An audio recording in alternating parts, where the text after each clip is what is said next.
Hey, well, what's up, guys? Welcome back to The Collision. Daniel here, and after 13 years, the planet of Pandora is once again welcoming visitors back. The long-awaited sequel to Avatar, the most successful box office movie ever made, just hit theaters. Avatar: The Way of Water. I've seen it, so let's talk about it.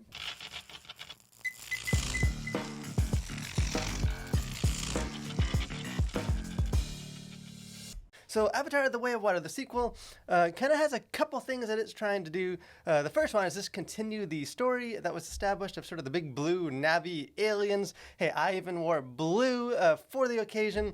Kind of continue their story from like Jake Sully and from the original movie. But kind of the other thing that this movie has kind of challenged to do is combat another narrative, kind of the popular widespread kind of internet narrative that kind of says like, hey, we know Avatar made this ludicrous amount of money, but it's really not very good, and no one really liked it. It just made a lot of money.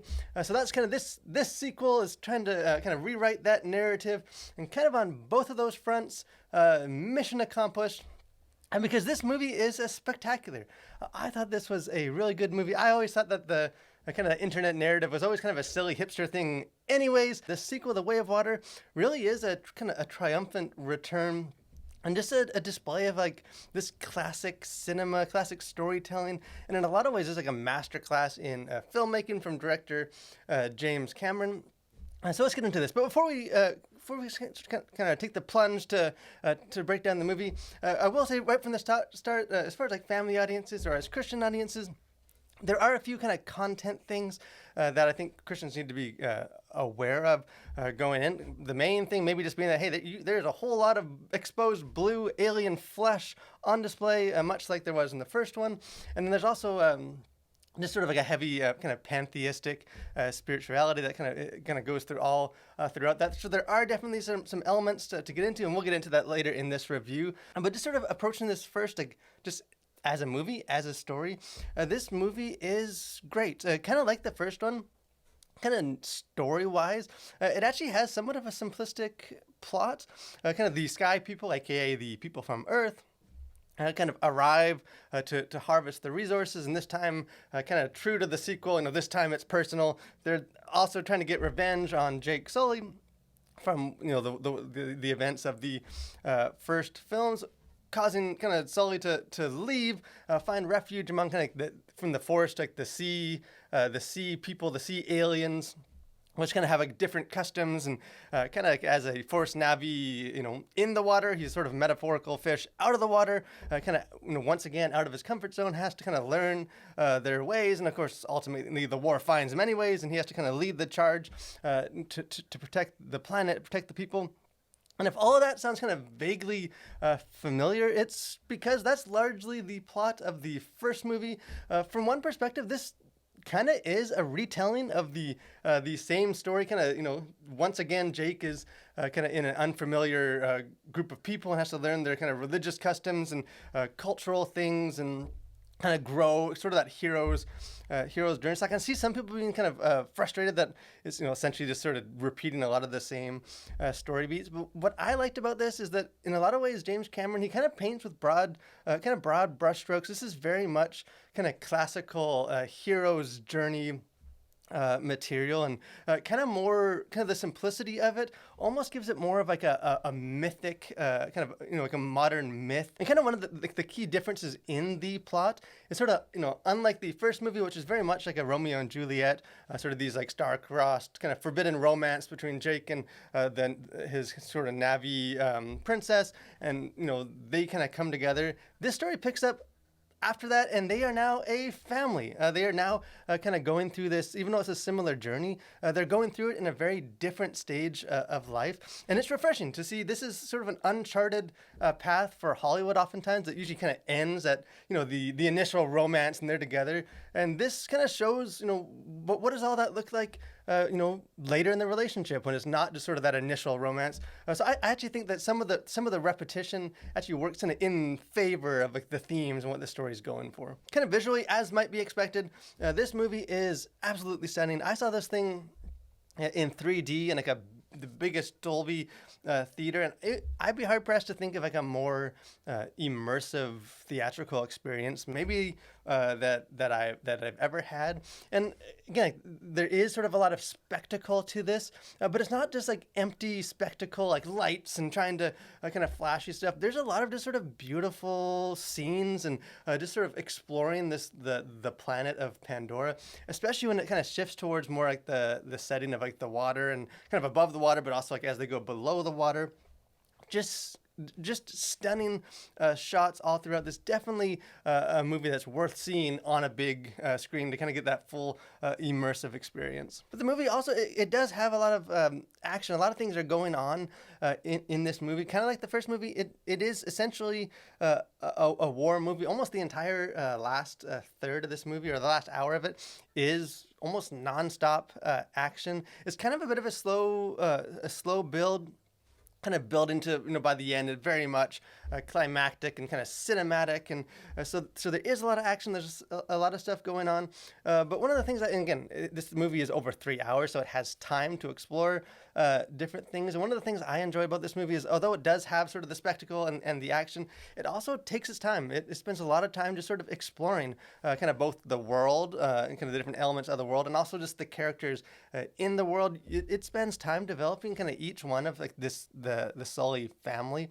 and kind of like at the start of it, there's just a lot of new characters, and I wasn't sure if I was totally invested, which, because of the pacing of this and like spending time sort of showing all their character arcs and stuff. By the end of this movie, definitely kind of invested in all the characters in this family.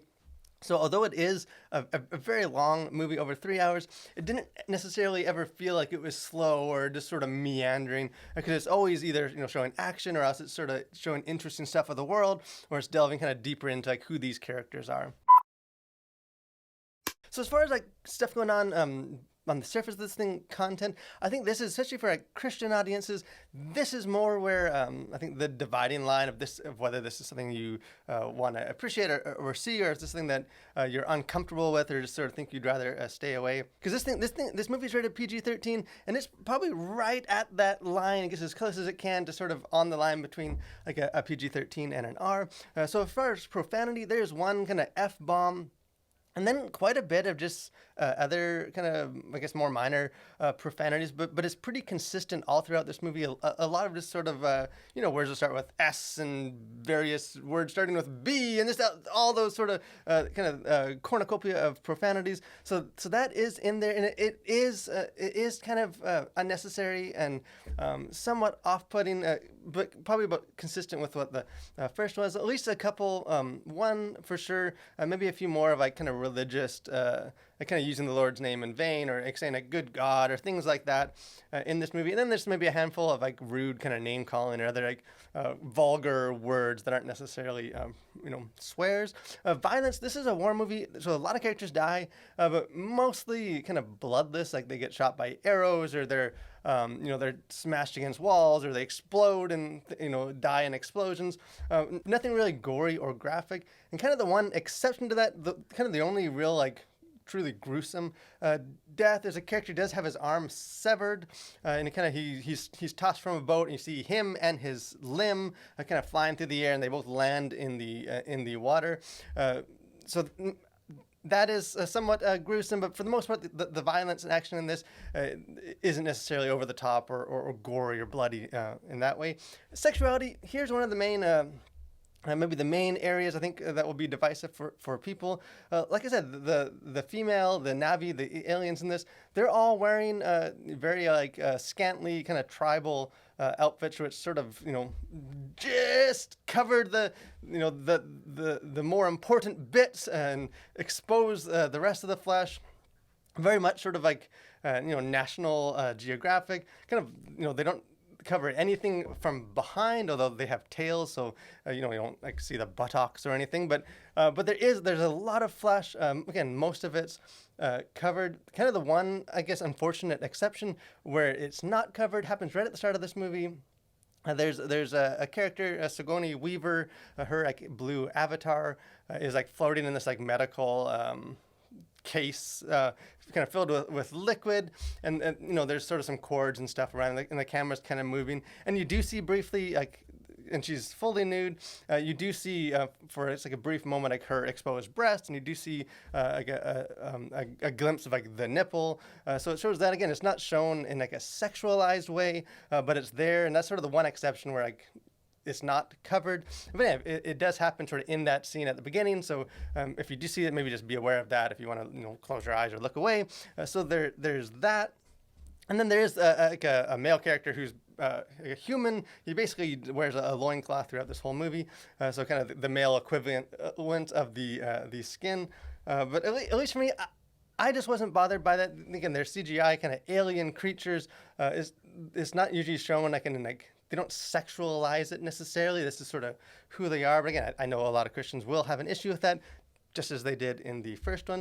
And maybe the other kind of content-wise, as like I said, just the spirituality in this, kind of the Na'vi people, the aliens, have a very kind of pantheistic religion, where kind of all of nature sort of is united, and they kind of tap into each other, and kind of the spirit of the planet is sort of in kind of in all things. And so characters pray to kind of like they call it the Great Mother, sort of like the entity, the spiritual entity that that kind of governs, or the kind of the guardian of the planet, and they kind of connect to this spiritual entity through these like spirit trees, which give them visions of some kind of quasi afterlife. And you see them doing kind of like rituals and stuff.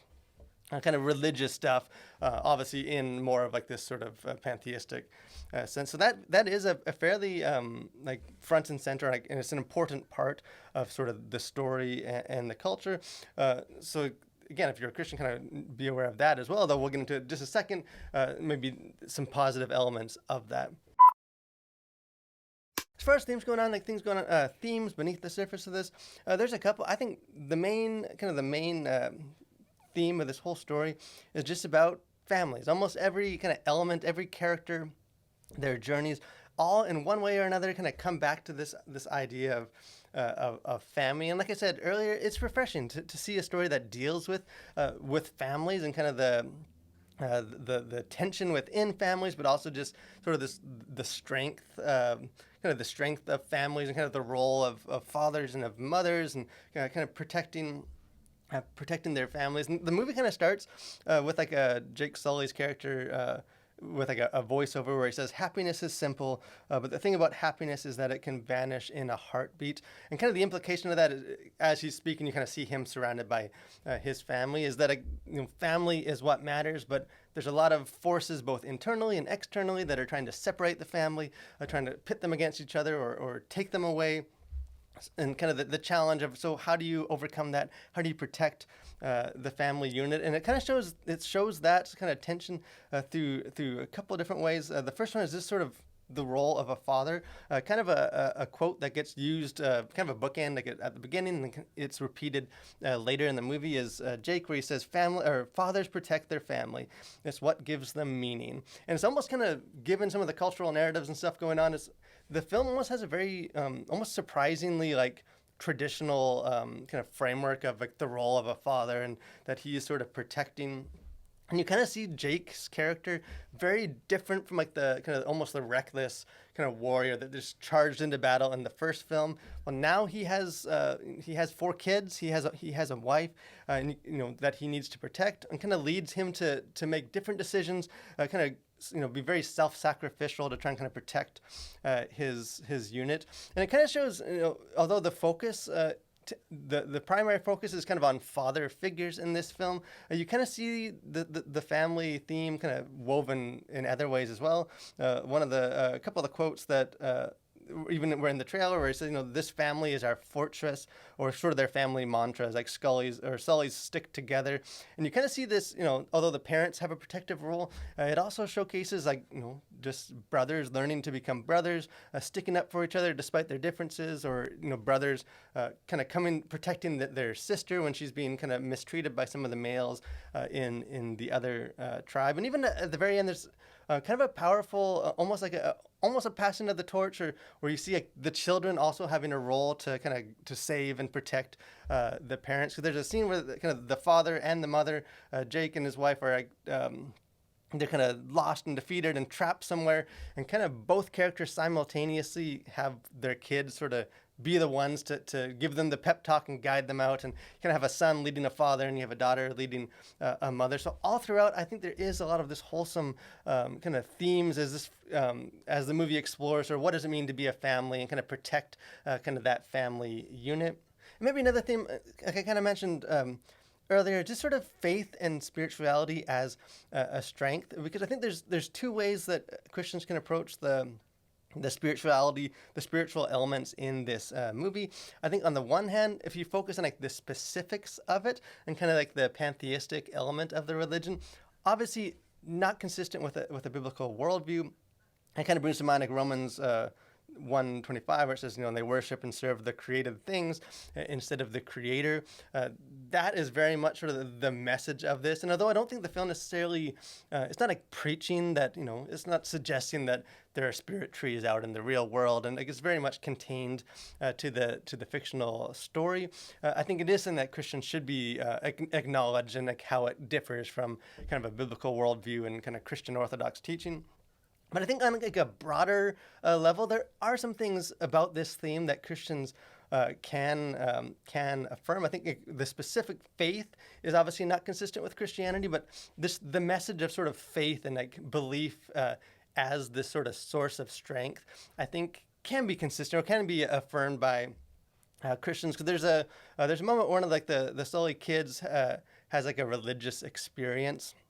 And one of the doctors, who's like a human in an avatar form, kind of the scientist comes, and he kind of writes it off as like, hey, it's just some sort of epilepsy in the frontal lobe of the brain, and it just sort of gives the illusion of this delusion of religion, and it's just not real. It's just some scientific thing, which of course, as the audiences that have been following the story know, like it is a religious thing. Kind of later in the story, you see kind of how that spiritual connection ends up being a source of sort of great strength and kind of power to protect her family and kind of fight back against the evil. And just sort of in general, the film paints very much sort of this picture of like the source of the strength of the Na'vi is their connection to like the spiritual world and like sort of their faith in this entity, as opposed to sort of the more like scientific and the calloused, like human colonizing characters, which just sort of dismiss it all as nothing. So I think some of that will just depend, as a Christian, how you approach it. If you kind of have no tolerance for sort of stories that reflect other religions or faiths or kind of spiritual worldviews, then this won't be for you. But I think if you are kind of approach it more broadly, kind of almost like Paul, the Apostle Paul, and the statue of the unknown God, and kind of take what they got and kind of fill it in with the rest of the truth of the gospel. I do think there's some good themes in here as far as like faith. So in the end, I really enjoyed this movie. This is exactly the kind of movie that this doesn't get made anymore, and it seems like the kind of movie that people are always complaining that doesn't get made. Is a very wholly original concept, great world building that kind of taps into a lot of like the sort of these ancient classical storytelling elements, while also kind of marrying that to just like the most advanced, cutting edge visuals and technology that cinema has to offer. So I think it's good. I think it, in many ways it's superior to the original one, or at least a worthy kind of continuation of that story. And I hope it does well, because I hope we get more kind of these original type movies. But hey, let me know what you guys think. If you guys are check this thing out. If you enjoyed it as much as I did, if you saw it on a big screen and were immersed in the world, or maybe you just took too much issue with like the sexuality or the spirituality in this thing, and decided as a Christian just maybe not check it out, or just have questions or saw some other themes, jump in the comment section. Would love to have a conversation with you guys about that. And if you haven't done so, I encourage you guys to subscribe to our channel, become a Collider. It's been a big year. We got a lot of things planned for next year with movie reviews and live streams and all that kind of fun stuff. Would love to have you be a part of that. But thanks for watching, guys. Stay safe and continue to collide with your world for Christ.